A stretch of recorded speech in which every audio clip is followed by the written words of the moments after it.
friendship, so alam niyo pa ba to? Etong Sebo de Macho. Alam ko, yung mga nakakaalam nito is yung mga batang 90s.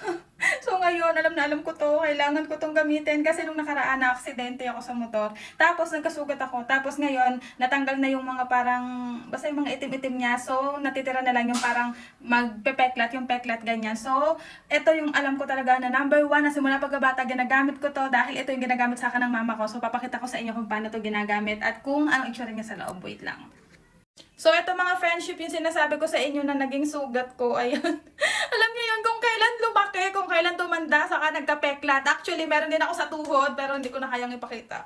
So, ayan siya. Tapos, lalagyan siya natin itong Sebo de Macho. Alam niyo, nung maliit pa ako, nung bata pa ako, so ito talaga yung binibili ni mama. Alam niyo na, ayan, ganyan yung kanyang itsura. Dati nga color green to eh.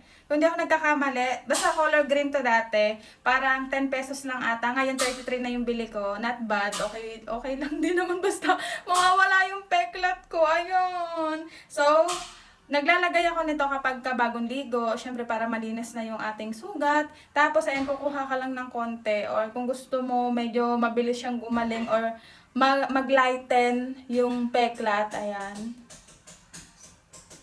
Wait lang, parang basa. Basa. Kasi nga kakatapos ko lang maglinis ng katawan. Ayan. So, kuha ka, tapos lagay mo siya.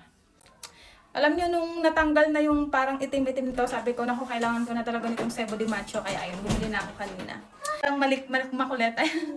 Hi! So, kayo mga friendship, anong nilalagay nyo ngayon kapag ka nagkakasugat kayo? Comment nyo nga para alam ko. Kasi diba, sobrang dami na ngayong lumalabas na brand na pampatanggal ng peklat, ganyan. Pero ito, subuko na kasi talaga to. Ayun, sana matanggal siya. So, yun lang.